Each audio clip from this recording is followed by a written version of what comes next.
There is a specific conversation that happens between a man and his land that most people who have not owned working land do not fully understand. It is not a romantic thing, not the pastoral idea of rolling fields and golden light that gets put on calendars and sold in coffee table books. It is a practical conversation, conducted every morning before the rest of the world is awake, about what the land needs and what it will give back, and what it costs to keep the agreement between a man and his property running honestly in both directions. I have been having that conversation every morning for 31 years, through drought and flood and commodity price collapse, and the particular grinding pressure of making a ranch pay its own way in a century that has not been kind to ranches that are not enormous. My name is Boyd Tremin. I am 58 years old. I own and operate Tremin Ranch in Callaway County, Texas, which encompasses approximately 1,100 acres of mixed-use agricultural land, including cattle pasture, hay production fields, a stock pond complex on the south section, and a strip of cedar and live oak along the eastern ridge that I keep for wildlife habitat, and that I have never once considered clearing for additional pasture, because there are things on a piece of land that are not supposed to produce income. My grandfather built the original ranch headquarters in 1951. My father expanded it in 1978. I have maintained and improved it continuously since I took over operations at 27 years old, and there is not a fence line, gate, water trough, or cattle guard on this property that I do not know personally and have not had my hands on at some point in the past 3 decades. The ranch sits at the western end of a development called Callaway Estates, which was platted and built around the edges of the agricultural land in the late 1990s by a developer who saw residential opportunity in the rural character of the county and built 84 homes on lots carved from parcels that used to be secondary grazing land. I did not sell that land to the developer. Those parcels had changed hands before my time. What the development's construction did create was a situation that the developer had not adequately addressed in the subdivision plat. Specifically, the question of how the residents of the new development accessed certain amenities that the developer had marketed as part of the community's rural character, including a walking trail system that the developer had designed to run along the eastern edge of my property. The walking trail easement was negotiated with my father in 1996, before the development broke ground, and it gave residents of Callaway Estates the right to use a defined pedestrian pathway along a strip of land at my eastern fence line, 12 feet wide, running approximately 800 feet from the development's community trailhead to a scenic overlook at the top of the eastern ridge. The easement was recorded, it was real, and it was reasonable. My father had negotiated it carefully with the understanding that pedestrian foot traffic along a defined 12-foot corridor did not affect ranch operations and gave the neighbors something they genuinely valued. I have honored that easement for 31 years without complaint. People walk the trail, they look at the ridge, they go back to their houses. We have always gotten along fine. What the easement did not include, what it explicitly excluded in paragraph 4 of the recorded easement document, was vehicular access of any kind. Paragraph 4 said, "This easement grants pedestrian access only. No motorized vehicles, including but not limited to automobiles, motorcycles, ATVs, and utility vehicles, are authorized to enter the Tremin property under this easement or by any other means without the express written consent of the property owner." Paragraph 4 was not ambiguous. I have read it many times. Diane Harwick moved into Callaway Estates in 2018. She bought a house on the development's western edge, one of the homes whose rear lot line was adjacent to my eastern fence line, which gave her a property with a pleasant rural view, and also, apparently, a view of my ranch gate that she found relevant to her personal transportation planning in a way I did not anticipate. My ranch gate sits at the intersection of my main access road and County Road 14, which runs along the southern boundary of my property and connects the ranch to the highway.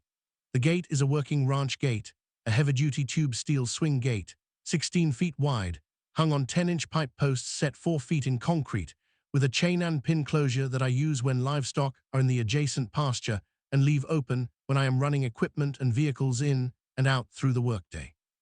It is not a decorative gate. It is not a landmark. It is a functional piece of ranch infrastructure that I open and close approximately 40 times a day during busy seasons. The gate is not the entrance to Callaway Estates. The development has its own entrance off the county road a quarter-mile east. There is no signage suggesting my gate is a public entrance. There is no reason, from any angle of reasonable navigation, to conclude that my ranch gate is anything other than a ranch gate on a working ranch. Diane Harwick began driving through my ranch gate in the fall of 2019. I first noticed it because she drove a distinctive vehicle, a white Chevrolet Tahoe with a roof rack and a specific custom wheel cover on the spare tire that made it immediately identifiable, and I began seeing it on my access road with a frequency that did not correspond to any business, delivery, or legitimate purpose I could identify. The first time I saw it, I assumed a wrong turn. The second time I flagged her down and asked if I could help her. She said she was just cutting through to the back of the development. There was, apparently, a connection path between the trail easement and a rear access point of the development that some residents used informally. She said the route through my gate was considerably shorter than going around on the county road. I said this was my private property and the ranch gate was not a public throughway, and I asked her not to drive through it. She said she understood and drove back toward the county road. She drove through my gate 6 days later. I stopped her again. I said we had already had this conversation. She said she had just forgotten and she would remember in the future. She drove away toward the development connection path. She drove through my gate 11 days after that, which I know precisely because I had installed a camera on the gate post aimed at the county road approach after the second incident, and which captured the Tahoe's entry time and direction of travel. I knocked on her door at Callaway Estates that afternoon. She was home. I said this was the third time I had asked her not to use my ranch gate as a shortcut, and that if it happened again, I would have no choice but to take formal action. She said she really was sorry. It was just habit at this point. She would make a real effort. She was pleasant about it in a way that suggested she believed pleasantness was a substitute for compliance. It was not, as subsequent events confirmed, a substitute for compliance. Over the following 14 months, I documented 37 additional unauthorized transits through my ranch gate by Diane Harwick's Tahoe. I know the number because I have the camera footage, time-stamped, organized in a folder on my computer that my ranch hand Jesse Bowen calls the Tahoe Archive, which is not a name I gave it, but which I have allowed to stand because it is accurate. 37 times, in 14 months. After 3 direct personal conversations, in which she confirmed understanding of the situation and expressed willingness to stop. The gate was causing practical problems beyond the principle of the thing. My cattle operation requires me to know the state of my gates, specifically whether they are open or closed, and whether the position I left them in is the position they are currently in, because cattle get into open gates and cattle are not required by law to return themselves. Twice during Diane's 14 months of transit, I found the gate open at end of day when I was certain I had closed it.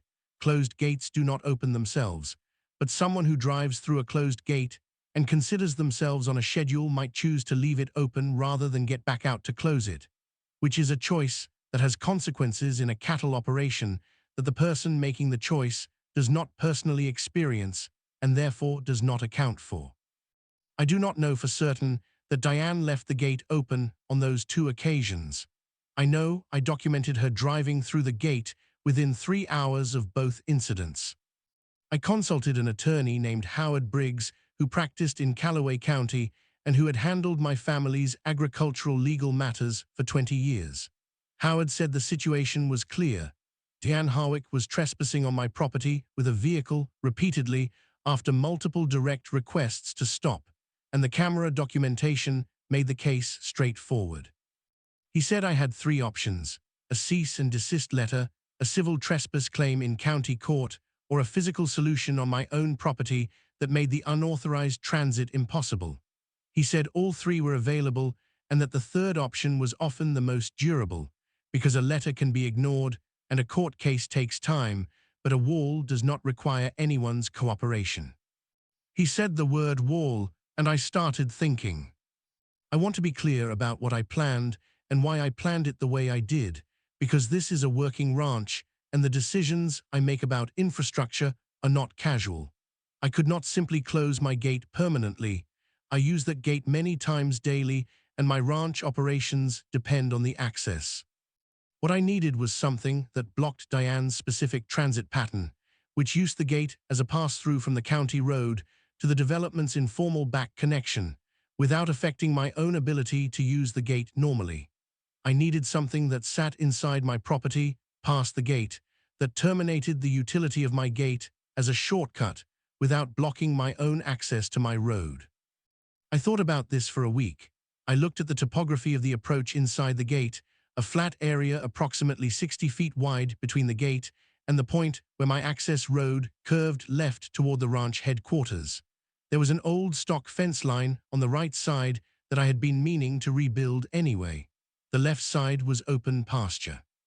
If I built a structure across the mouth of that flat area, inside my gate, on my property, entirely within my fence line, it would terminate the through transit without affecting my use of the gate at all, because I always turned left toward the headquarters and the structure would sit across the straight-ahead path that the shortcut used.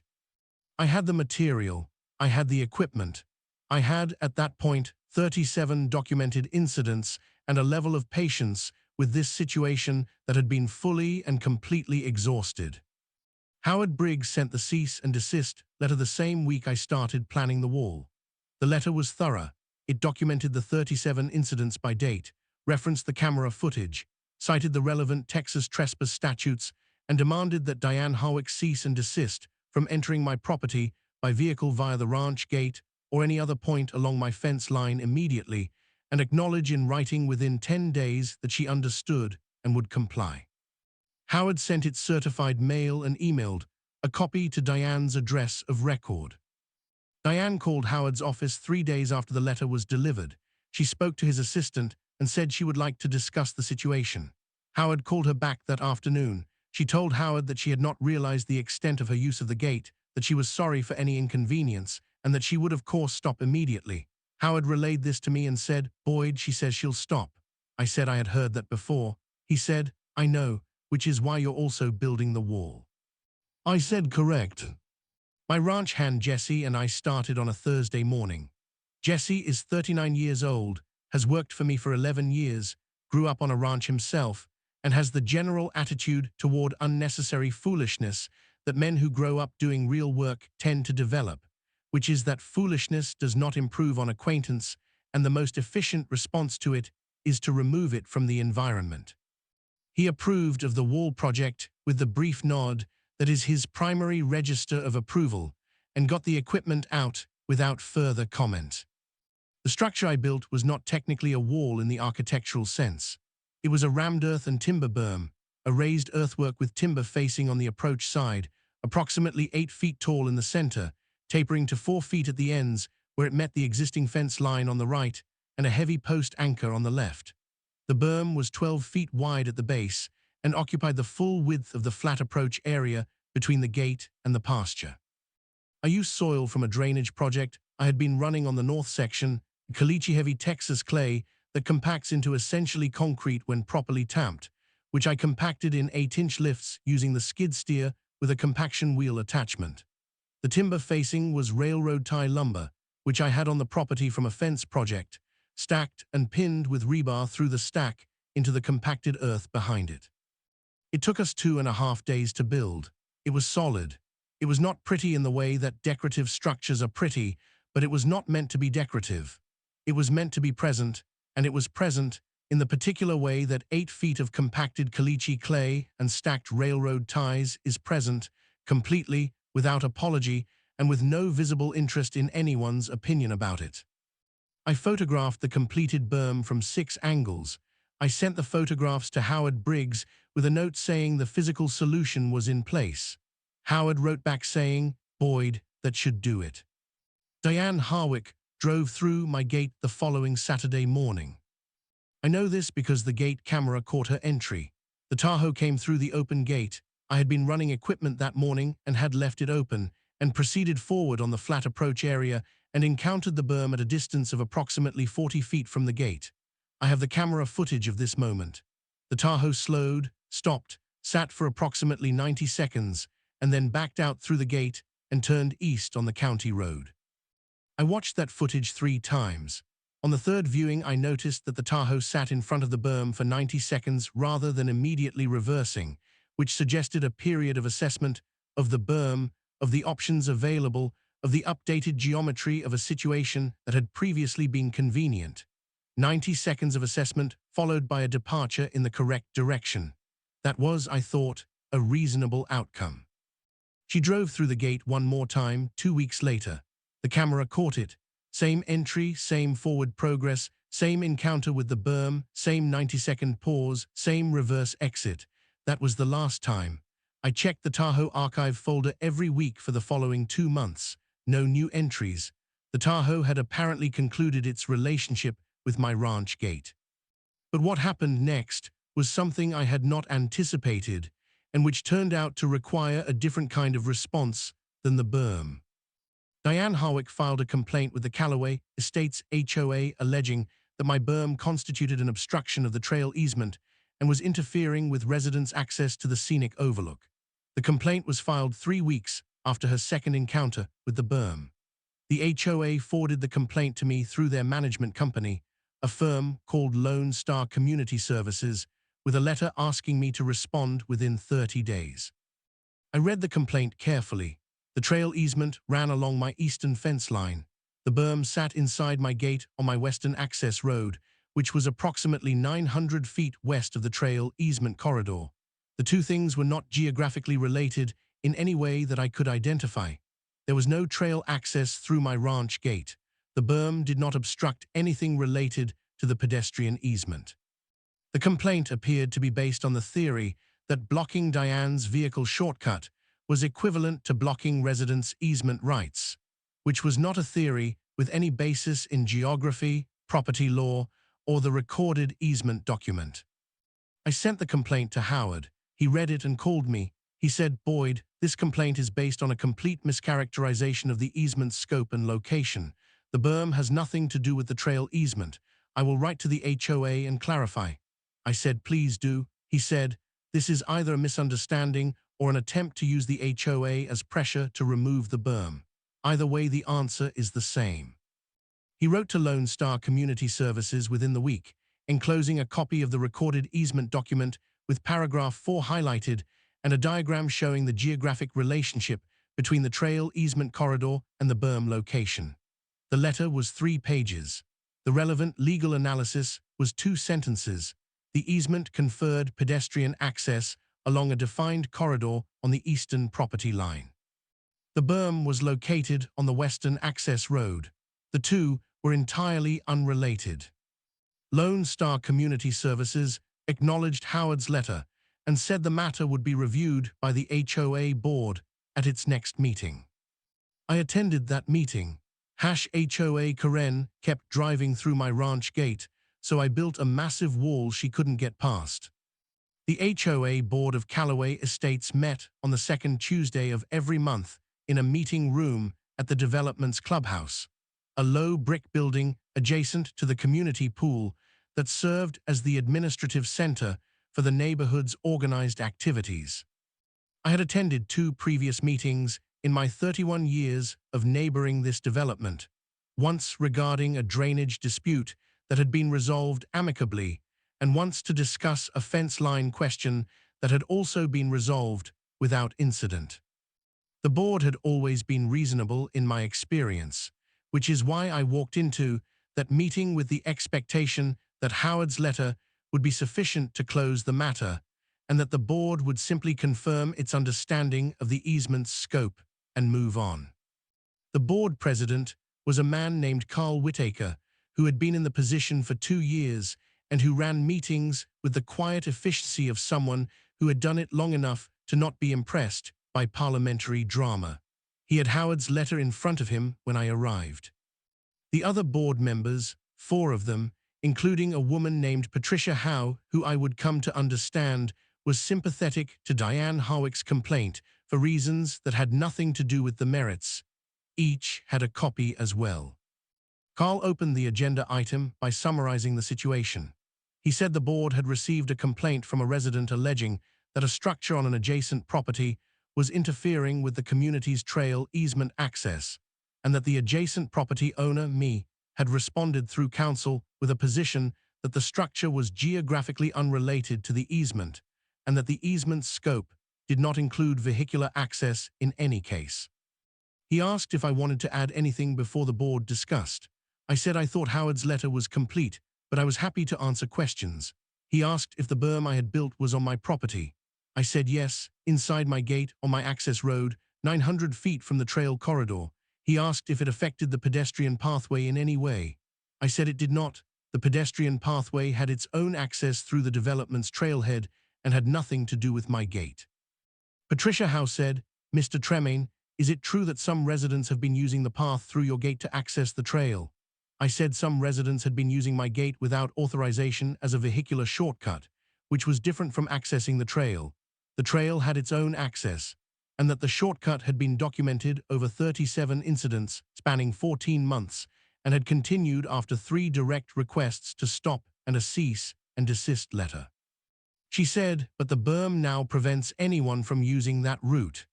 I said correct, which was its purpose, since the route had never been authorized and had been established through repeated trespass. She said, "Don't you think that's an overreaction?" I looked at her for a moment. I said, "Patricia, 37 documented incidents over 14 months, 3 direct conversations, and a cease and desist letter is not a situation I created. The berm is a permanent solution to a problem that did not respond to any less permanent measure." She said, "But the community has been using that shortcut for years." I said, "That is correct. And the community has been trespassing on my property for years, which I did not know the full extent of until I installed a camera, and which I am now aware of and am not willing to continue accommodating." She said, "It just seems," Carl Whittaker said. "Patricia," she stopped. Carl said, "The easement document is clear. Let's deal with what we have." He looked at his copy of Howard's letter. He said, "The board's position is that the recorded easement does not include vehicular access and does not extend to the area where Mr. Tremaine's structure is located. The complaint against Mr. Tremaine is without merit. The board will so inform the complaining resident." He looked around the table. The vote was 4-1. Patricia voted against. I thanked Carl for the board's time and drove home. What I expected after that was the end of the matter. What I got was a letter from an attorney I had not previously heard of, a man named Todd Fry from a firm in the county seat, representing Diane Harwick personally. The letter arrived 10 days after the HOA board meeting. It claimed that my berm constituted a spite structure under Texas law, erected in retaliation for Diane's use of what she characterized as a community access route, and demanded its removal. It also claimed that the berm constituted a nuisance interfering with Diane's enjoyment of her property, which was a creative legal theory given that the berm was 900 feet from her property line and entirely invisible from it. The letter demanded removal of the berm within 30 days or Todd Fry would pursue injunctive relief. I forwarded the letter to Howard. Howard called me the next morning with the specific tone in his voice that experienced attorneys use when they are presented with something that does not meet their professional standard for serious legal argumentation. He said, "Boyd, the spite structure claim requires proving that the structure's sole or primary purpose was harassment rather than a legitimate use of your property. You have 37 documented trespass incidents, a cease and desist letter, a prior conversation history, and a drainage and site improvement rationale for the earthwork involved in the berm's construction. The nuisance claim requires proving that your structure interferes with her property use in a legally cognizable way, which is difficult to establish for a structure 900 feet from her property that she cannot see from her property." He paused. "Todd Fry is either testing whether you'll fold under pressure or he has a client who insisted on the letter regardless of its merit." I said I was not going to fold. He said, "I know, I'll respond." Howard's response was 14 pages. I read every page because Howard sends me his drafts and I review them, which is a practice I started when I first retained him, and which he tolerates with the patience of a man who understands that landowners who read their own legal correspondence are better clients than those who don't. The response addressed the spite structure claim with a detailed factual recitation of the trespass history and the legitimate agricultural and safety rationale for the berm, including the 2 incidents where my gate had been left open after unauthorized transit and the cattle operation implications of those incidents. It addressed the nuisance claim by noting that a structure on my own property, not visible from the complaining party's property, 900 feet from her lot line, affecting only her ability to trespass on my land, did not meet any element of a nuisance claim under Texas law. It also raised, in a penultimate section that I thought was Howard's finest work in the letter, the question of what Todd Fry's client had been doing on my property 37 times over 14 months after repeated requests to stop, and what the appropriate legal description of that activity was. Todd Fry did not file for injunctive relief. He sent a follow-up letter 3 weeks later that was considerably shorter than the original and asked whether I would be willing to discuss a resolution. Howard replied that I was open to a conversation. Todd called Howard the following week. What emerged from that conversation was that Diane Harwick's primary concern was not actually the berm. It was the cease and desist letter, which she had apparently found humiliating, and the broader situation which she had characterized to herself as a dispute rather than a straightforward consequence of her own choices. Todd said she would like an acknowledgement that the situation had been resolved without prejudice to either party. Howard said he would discuss this with his client.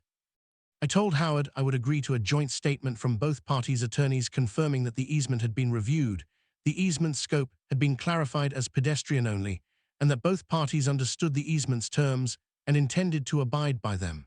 I would not agree to any language suggesting the berm was inappropriate, would be removed, or had been erected for any purpose other than the legitimate security and agricultural management of my property. Howard drafted the statement. Todd reviewed it, Diane signed it, I signed it. The statement went into the county recorder's file as an addendum to the easement document, which meant it was now attached to both properties' title chains permanently. The Tahoe stopped driving through my gate. I know this with the certainty of a man who checks his cameras, because that is what you do when you have cameras, and the Tahoe archive has had no new entries since the second post-berm encounter 14 months ago. The berm itself has become, in the way that constructed things on working land become, part of the landscape. Jesse painted the railroad tie facing with a dark brown preservative the following spring, which I had been meaning to do since we finished it.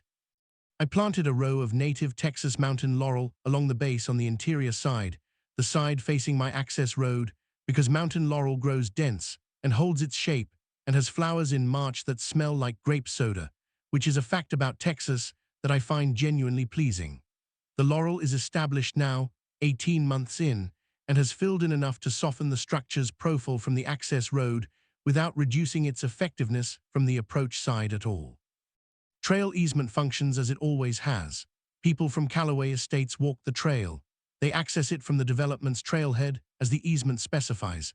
They walk 800 feet along the corridor to the ridge overlook.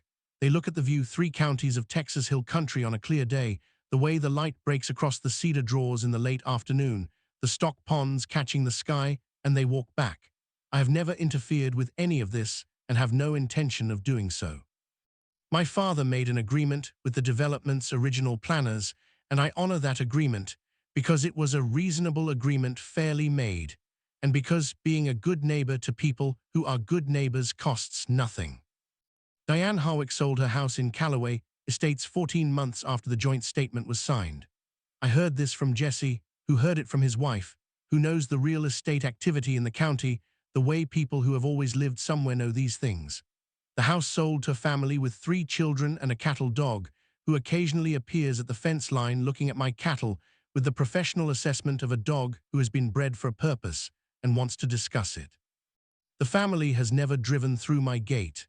The father waved at me from the county road one morning when I was checking the fence, and I waved back, which is the complete and sufficient social transaction between a rancher and a good neighbor. Howard Briggs closed my file on the Harwick matter in the spring. He sent me a letter, an actual paper letter, because Howard is old-fashioned about closings, and I appreciate that, noting that the matter had been fully resolved with the joint statement recorded, that there were no outstanding legal issues, and that he was closing the file.